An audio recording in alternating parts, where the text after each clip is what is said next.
ariko biriya bintu bavuga ngo imiti ngo yo gutuma utarangiza vuba, murabizi ko ibyo ngibyo ngiye nabibashakiye biri naturel, ubwo ngubwo ngo imiti yo gutuma igitsina kiyongera, ibyo ngibyo ni ibintu by'imiti utazi uburyo baba babivangavanze. Ariko ibi ngibi ngiye kubabwira ni ibintu bizatuma igitsina cyawe kiyongera, ariko biri natural, ari wowe wabyikoreye, nta wundi muntu yagize gute yabigukoreye. Ikintu abagabo benshi bari kunsaba kuvuga ni iki umuntu ashobora gukora kugira ngo igitsina cy'umugabo kiyongere, yambura wajya gukora imibonano mpuzabitsina n'umugore wawe ukumva wahita ushyiraho ishuka cyangwa mugomba kubikora hatabona kugira ngo ataza kubona igitsina cyawe. Rero hariho ibyo nkuzaniye bishobora kuzatuma nanone igitsina cyawe cyongera kikagaruka kikaba normal, kikongera kikamera nk'igisanzwe nk'uko cyari gisanzwe mbere. Rero niba ngiye kubikubwira ubu ngubu ni ukumva yuko ibyo kwikinisha bigiye guhagarara, noneho ukurikize bino bintu ngiye kukubwira, uzabona impinduka vuba cyane. Bavuga yuko utangira kubona impinduka nyuma y'iminsi 15, mu kwezi ukabona ko hari ikintu kiri guhinduka. Iyo kitarongera igitsina cyawe kongera kugaruka kuri ya size ya mbere yari iriho, urakomeza ukabikora ibyo ngibyo ngiye kukubwira. Mwumvishe ko hari ibintu byinshi cyane mushyira mu mubiri wanyu, abagabo siritu, bituma mucika intege mu mibonano mpuzabitsina yanyu, bituma igitsina cyanyu kigabanuka. So rero mugomba kwitondera cyane. Itabi ryo ugomba kurireka burundu, kuko ngo riri mu bintu byica igitsina cyane kurusha ibindi byose. Itabi kurireka burundu, inzoga ukayigabanya. Murakaza neza muryango muhire, murakaza neza. Chantal Akiza TV, murakaza neza murisanga. Hello, amakuru yanyu, muraho, murakomeye, nizere ko mumeze neza. Nkuko bisanzwe ni Chantal Akiza, mama w'abana 3, ndubatse, ntuye muri Amerika, muri leta ya Georgia, Atlanta, niho Imana iturindiye ngiye n'umuryango wanjye. Hanyuma rero weekend nziza, Imana ikomeze kubana namwe. Narankunze, nanjye ndabakunda, urukundo mwankunze hari igihe rundenga, ni ukuri pe, ndabashimira ko mukunda ibiganiro byanjye mukabisangiza abandi, ndabibona muri komanteri murabimbwira, hanyuma mukanambwira n'ibyo munyifuzaho bindi. Ni umugisha udasanzwe. Ndashimira Imana yampisemo kuba ari ngiye ngomba kuza imbere y'amaso yanyu, kandi yarangiza ikabampereza. Muri abakunzi banjye nkunda cyane, Imana ikomeze kubampera umugisha. Ndabashimira ku muntu wari we wese ufata umwanya agakora subscribe, akarakinga video yanjye, yarangiza agakora komanteri, agasharinga n'abandi, agasangiza abandi. Hariho abantu benshi bankontaktinga avuga ati ni inshuti yanjye yasharinze video yawe, hanyuma mbona harimo ibintu byo kubaka, niyo mpamvu contact. So urumva yuko mu by'ukuri muri kumbera amaboko, nkuko nabibasabye, muri kumbera amaboko. Ndumva nshaka kubashimira, ndabashimira cyane. Kandi mukomereza aho ngaho, ntimuzacike intege. Video iyo ariyo yose nshyizeho hano, ntimuzajye mwibanda kuri video imwe gusa. Nabonye mwibanda kuri video z'imibonano mpuzabitsina gusa, nizo ukunda gusharinga cyane, ariko mfiteho n'izindi video, mbigisha uburyo mugomba gusengera ingo zanyu. Urugo rero rudafite Imana ntaho rushobora kujya. Mfiteho video zo kwigisha financial, ibintu by'umutungo, uburyo mugomba gukoresha umutungo ko mwashakanye, murabizi ko nabyo bitera ikibazo mu rugo. Mfiteho video nigisha uburyo mugomba kurera abana banyu. Hariho video nyinshi zitandukanye. So rero mujye mureba n'izindi, kandi munazisangize, sibyo? Ntuyirebe ngo usoze kuyireba hanyuma ariko ntusangize mugenzi wawe, nabyo ni byiza cyane. So ni byiza kugira ngo usangize n'uwundi nawe agira icyo agomba kugira gute, agira icyo agomba guhinduka. So imibonano mpuzabitsina gusa ntabwo ariyo tugomba kuzabamo mu rugo, hariho ibindi byinshi cyane bikenewe mu rugo kugira ngo iyo mibonano mpuzabitsina izaze kugenda neza. Hariho ibindi bintu byinshi cyane ugomba gukora kugira ngo iyo mibonano mpuzabitsina izaze kugenda neza. So rero ntagiye kubatindira, ba bandi bakunda kumbwira ngo nkunda kurandaga, ngiye kujya ngerageza gukora video basi iri hasi y'iminota 15. Ngiye kujya mbigerageza cyane rwose, ndi kugerageza muri kubona muri iyi minsi. So uyu munsi hariho video ngiye gukora, abantu benshi bamaze iminsi banyaka baranyandikira, hanyuma kandi bakandika no muri commentaire. So rero murabizi yuko Imana yahamagariye mwebwe, mudahari nanjye ntabwo nshobora kuba ndahangaha. So rero nababwiye yuko ikintu icyo ari cyo cyose muzajya munsaba, niteguye kuzajya nkibakorera. Nababwiye yuko nkora research nyinshi cyane, iyo mumbwiye ikintu nkaba ntagifiteho ubumenyi buhagije, binsaba gukora research. Ariyo mpamvu rimwe na rimwe munsaba ikintu mukabona kiratinze, mukitonganya n'iki byose, ariko mba nkiri gukora gute, mba nkiri gukora research kugira ngo mbazanire ibintu bimeze neza, apana ibintu biri fake. So rero ni ikintu abagabo benshi bari kunsaba, kuvuga ni iki umuntu ashobora gukora kugira ngo igitsina cy'umugabo kiyongere. Ni ukuvuga ko iyo umugabo wundi mbere igitsina cyari igitsina gisanzwe, nyuma yaho kiragabanuka, ariko biterwa no kwikinisha. So abenshi iyo igitsina kigabanutse, mbere cyari normal, nyuma yaho noneho kikagabanuka kikaba gitoya, ni ukuvuga ko uwo mugabo aba yarikinishije. Rero abo baranahita babimbwira bakambwira ati ngiye narikinishije, igitsina cyanjye kiragabanuka, niyo nkuyemo imyenda umudamu wanjye akandeba mba numva afite isoni. So rero ndagira ngo mbafashe kugira ngo icyo kintu cyo kumva mufite isoni imbere y'abagore banyu, ukiyambura wajya gukora imibonano mpuzabitsina n'umugore wawe, ukumva wahita ushyiraho ishuka cyangwa mugomba kubikora hatabona kugira ngo ataza kubona igitsina cyawe. Rero hariho ibyo nkuzaniye bishobora kuzatuma nanone igitsina cyawe cyongera kikagaruka kikaba normal, kikongera kikamera nk'igisanzwe nk'uko cyari gisanzwe mbere. Ntago kizarenga kwa kundi cyari kimeze mbere, ariko kiziyongera kurusha uko ngubu kimeze, kuko ubu ngubu cyaragabanutse kubera ko icyo kintu cyo kwikinisha. Icya mbere ugomba guhagarika kwikinisha, kuko ibi bintu bindi nabikubwira, ukomeza nanone kwikinisha nanone ntago bizagira gute, ntago bizigera bitanga umusaruro. Ariko ikintu cya mbere ugomba guhagarika kwikinisha. Niba uri gukorera mu mahanga, umugore wawe akaba ari mu gihugu, apana kumuhamagara kuri video call ngo niyambure ubusa umurebe, hanyuma noneho nurangiza wikinishe kugira ngo ushobore kuba warangiza. Ibyo ngibyo bizatuma igitsina cyawe kigabanuka, sibyo? So rero niba ngiye kubikubwira ubu ngubu, ni ukumva yuko ibyo kwikinisha bigiye guhagarara, noneho ukurikize bino bintu ngiye kukubwira, uzabona impinduka vuba cyane. Bavuga yuko utangira kubona impinduka nyuma y'iminsi 15, mu kwezi ukabona ko hari ikintu kiri kuhinduka. Iyo kitarongera igitsina cyawe kongera kugaruka kuri ya size ya mbere yari iriho, urakomeza ukabikora ibyo ngibyo ngiye kukubwira.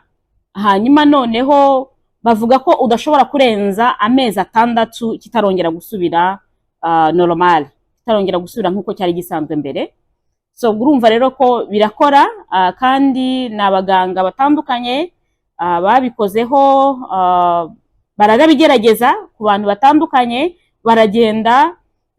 Sinzi mu bihugu by'iwacu ntago mbizi niba hajyabaho kwa kundi kujya kwa muganga, ntugende kwa muganga uvuga ngo bagiye kugutera urushinge, ntugende kwa muganga uvuga ngo bagiye kuguhereza ibinini, bagiye kuguhereza umuti kanaka, ahubwo ukicara hasi bakakuganiriza. Ari byo bintu nkora hano.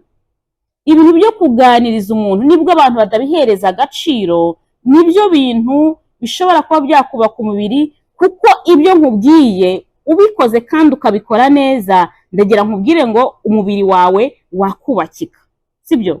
Ntago biri ngombwa yuko ugomba kujya kwa muganga baguhereza imiti. Ngewe urababwiye ngo imiti iyo ari yo yose dufata, by the way, reka mbabwize ukuri, imiti iyo ari yo yose dufata, ntubone n'abaganga babiduhereza, barayiduhereza kubera ko nyine baba bashaka yuko tugomba gukira, ariko hari ibyo ikiza n'ibyo ibindi nanone yica mu mubiri wacu. Ariyo mpamvu ngewe ntakunda imiti. Buriya kugira ngo nzajye kwa muganga njye gufata umuti biba byamaze kuva kuremba, nagerageje iki n'iki, byanze nkumva yuko ngomba kujya kwa muganga. Ariyo mpamvu rero nkunda kubazanira ibintu dufite mu rugo iwacu, tugomba gukoresha ibyo mu rugo iwacu, ibintu biri natural, apana ibintu birimo amapuderi, ibiki byose utazi ibyo bavangavanze. Ariko iyo ufashe ikintu ufite mu rugo iwawe ukakivangira ku giti cyawe, ukamenya ibyo ushizemo, ubishyira mu mubiri wawe, ariko wagize gute, wamenye ibyo wowe wikoreye. Ariko biriya bintu bavuga ngo imiti ngo yo gutuma utarangiza vuba, murabizi ko ibyo ngibyo ngiye nabibashakiye biri naturel, ubwo ngubwo ngo imiti yo gutuma igitsina kiyongera, ibyo ngibyo ni ibintu by'imiti utazi uburyo baba babivangavanze. Ariko ibi ngibi ngiye kubabwira ni ibintu bizatuma igitsina cyawe kiyongera, ariko biri natural, ari wowe wabyikoreye, nta wundi muntu yagize gute yabigukoreye.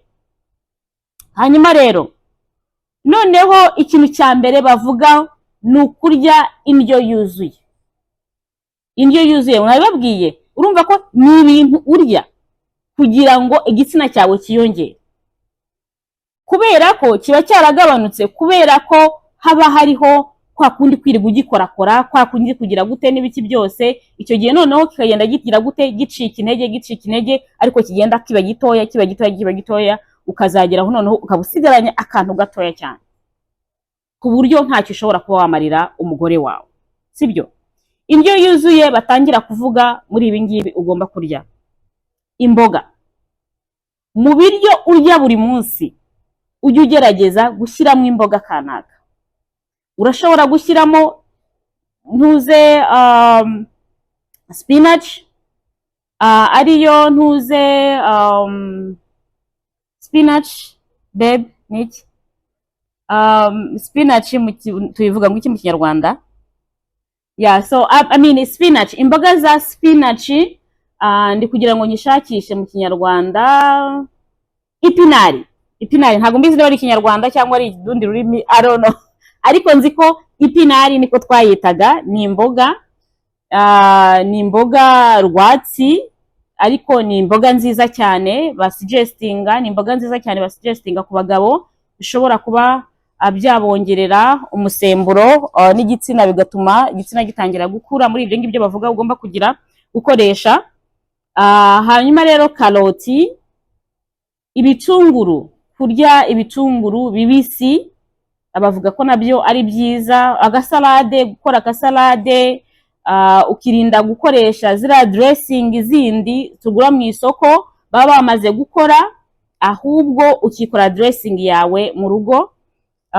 Nabwiye abadamu benshi, hari abadamu benshi bamaze iminsi babimbaza, ndavuga ati nzabibereka, kuko nabanje kugira ngo nanjye mbanze mbigerageze ndeba koko niba bikora neza. Nabonye bikora neza. Dressing zabereka uburyo bagomba gukora dressing ya salade.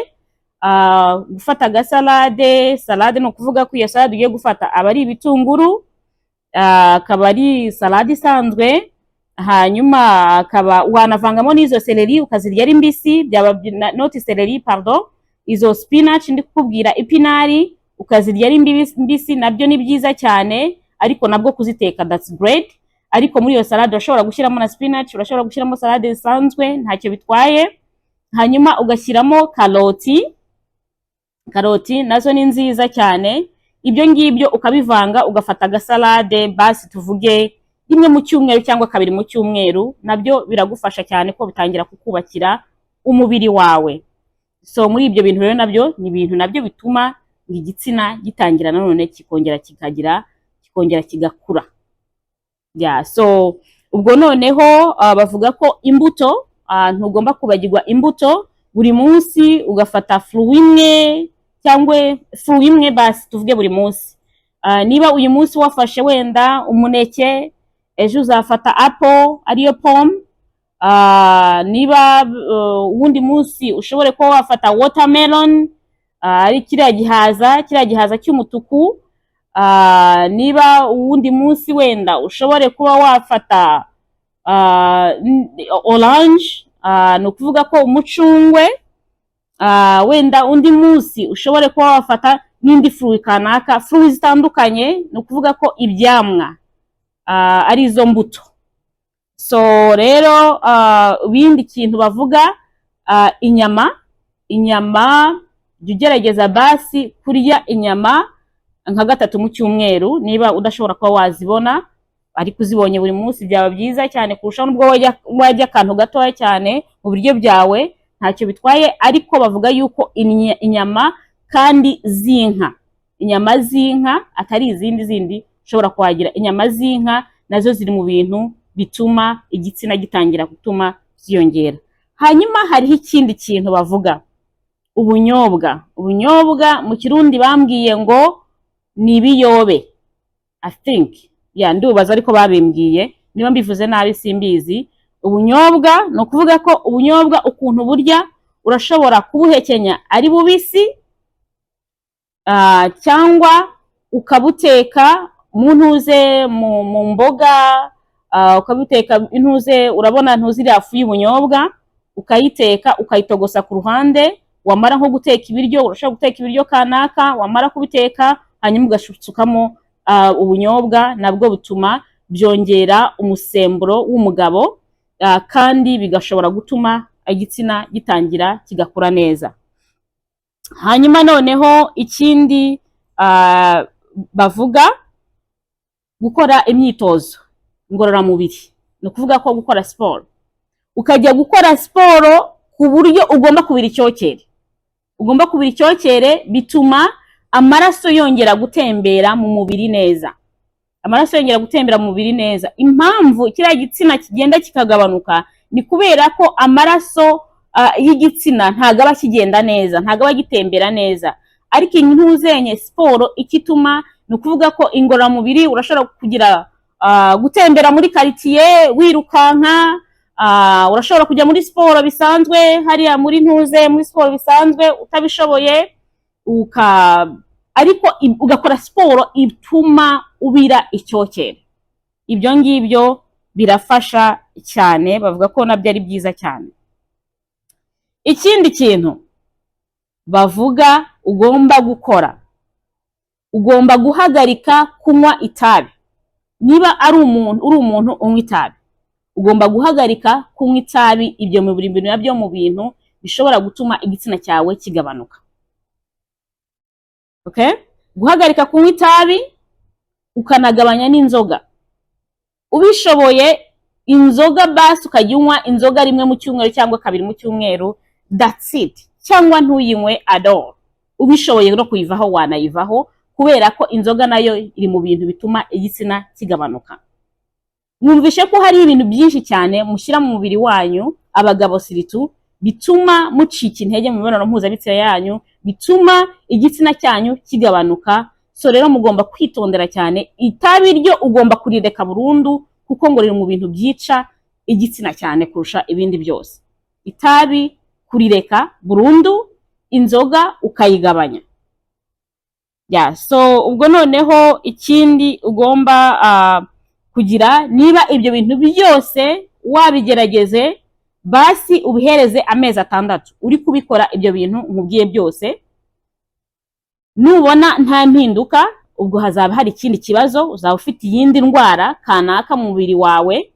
Bizasaba rero yuko ugomba kujya kwa muganga kugira ngo babagupime barebe niba nta yindi ndwara ufite mu mubiri wawe. Ariko niba nta yindi ndwara ufite mu mubiri wawe, mu mezi 6 uzabona impinduka, igitsina cyawe kizongera gisubire normal, kizongera gisubire nka cya gitsina gisanzwe, umugore wawe yongere yishime, kandi nawe wongere kwishima, wumve ko uri umugabo koko ushobora nanone kugira gute kongera gushimisha umugore wawe. Ubwo rero Imana ikomeze kubana namwe, ntago nshaka kubatindira. Ubwo rero niba urangije kureba iyi video yanjye, kora subscribe niba utarayikora, ariko niba warayikoze byihorera, ahubwo kora like, ukore komanteri, usharinge n'abandi, sibyo? Urashobora gushyira kuri status yawe, abantu b'inshuti zawe bashobora kureba, ugasanga hari ikintu bashoboye kuba bakuramo kikabahindura. Iki kintu cyerekeye imibonano mpuzabitsina murabizi ko kiri gusenya ingo za benshi, murabizi mwese ko kiri gusenya ingo za benshi. Rero naje kugira ngo nshobore kuba nabahereza bya bindi, ibintu by'umwimerere, apana ibintu by'amapowder, apana ibintu by'amacream utazi ibyo byavuye, ari ibintu wowe ugomba kwikorera ku giti cyawe, hanyuma ubuzima bwawe bugahinduka kandi imibonano mpuzabitsina yawe ikaza kugenda neza. Ubwo rero Imana ikomeze kubaha umugisha, mwarankunze nanjye ndabakunda cyane. Imana ikomeze kubandinzira, ikomeze kurinda ingo zanyu, ndabasengera umunsi ku munsi, mukomeze kunshyigikira kugira ngo dushobore kuba twagerana kure. Ndabakunda cyane. Yari Chantal Hakiza, bye bye. Murakaza neza, murakaza neza muryango muhire, murakaza neza. Chantal Hakiza TV, murakaza neza murisanga.